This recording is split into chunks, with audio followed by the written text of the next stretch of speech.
I'm saying a commandment? Yeah, a commandment or personal. I mean, it could be one of the commandments that you say on the album or a personal commandment or whatever. Give me two, actually, since you guys are four, so.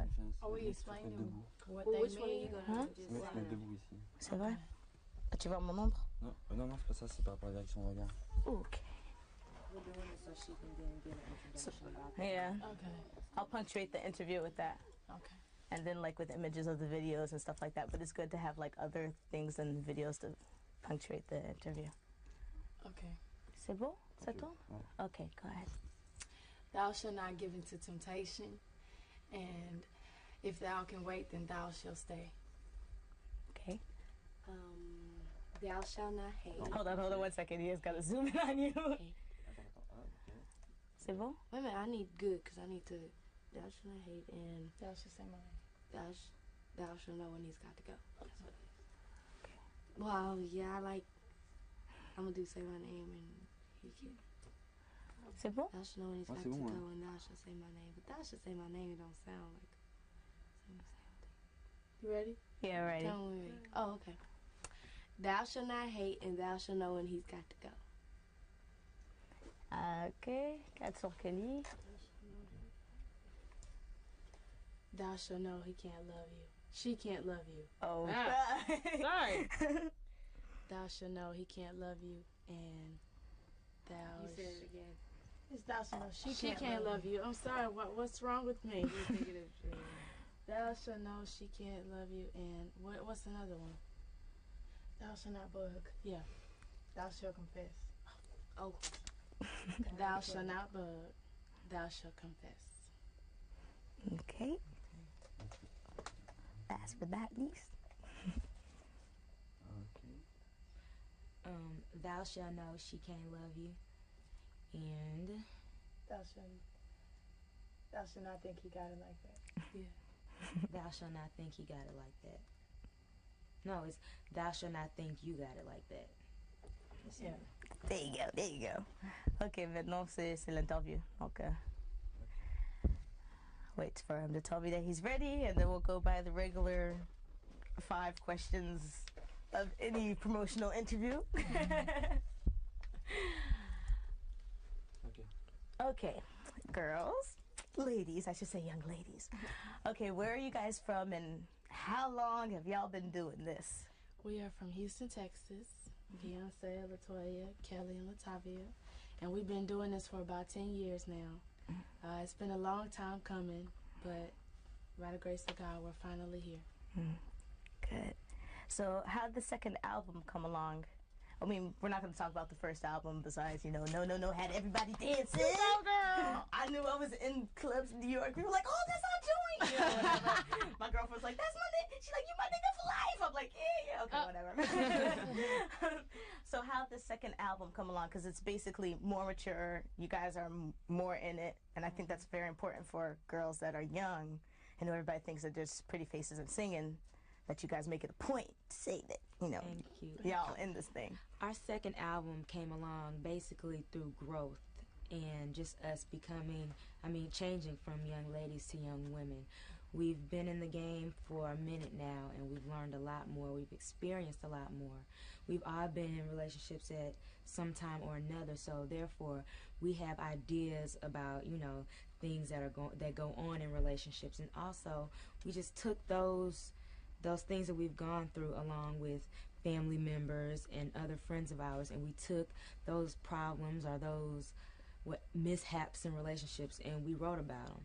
It's personal, and we think that a lot of people can relate to things that happen in love and relationships and in life, because everybody experiences it, everybody goes through it. So we just sat down, and it was like having a personal conversation, it's like a diary entry almost.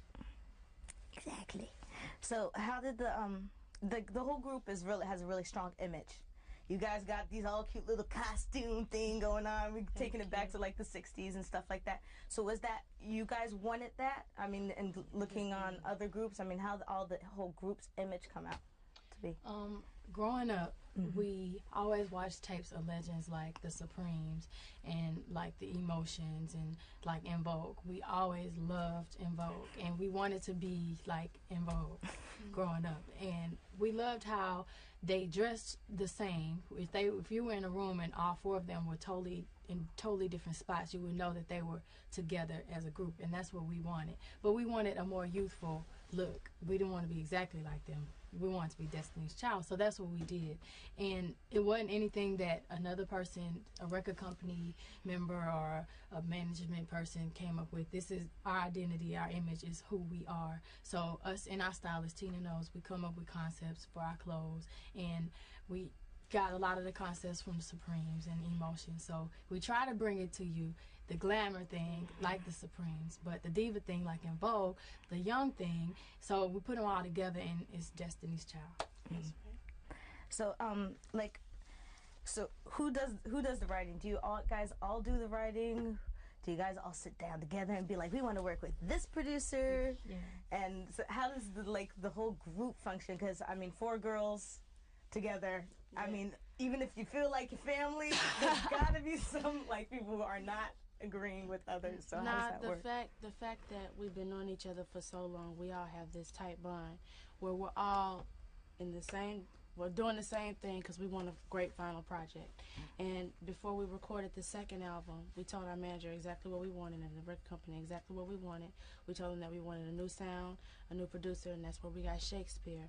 We went in the studio with Shakespeare, and everything was just like magic, and we all worked together so great. Candy Burris, Shakespeare, and all of us, and we just sat up there and wrote together, and it was a lot of fun. Definitely. And what's the choice of having Amazing Grace like towards the end of the album and stuff? Is it like, I mean, I know kind of what it is, but can y'all tell the camera?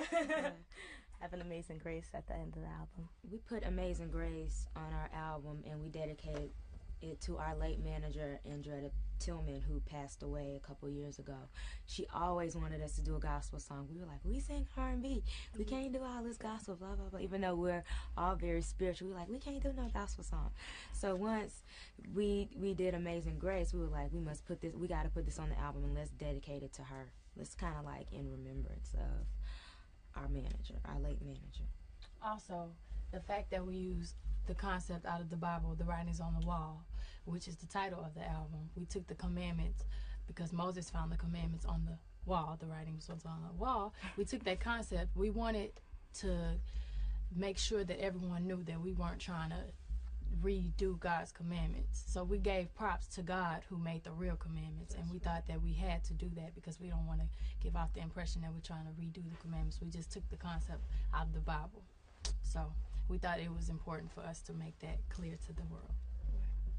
So yeah, I know you guys are probably aware that you guys have become like extreme huge role models for all young folks. And how do you guys like take on that responsibility of being these like newfound like role models like we haven't had in a little while, you know? Because there's a lot of girl groups, but there's like girl groups that you don't really know what they're talking about. They're not all going in the same direction. Like the whole album is not together. Yeah.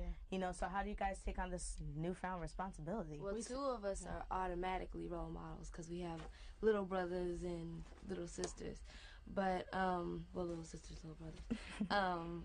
But we felt it was important, first of all, to be able to have a family environment, and they be able to sit around and watch our videos, and not the parents not have to go, you can't watch that, or listen you know what I'm saying, or be like, oh, no, turn this down. So we took on that responsibility, and as responsible teenagers, we know we can't do certain things, like, you know, you all know what we can't do. You know what I'm saying? We take our imaging very seriously. Yeah, and that's part of the sacrifice that comes with being a role model. You can't live a regular teenage life and make some of the teenage mistakes because you have younger people out there and teenagers your age looking up to you, and you don't want them to follow that, or you don't want to set that type of negative example. Right.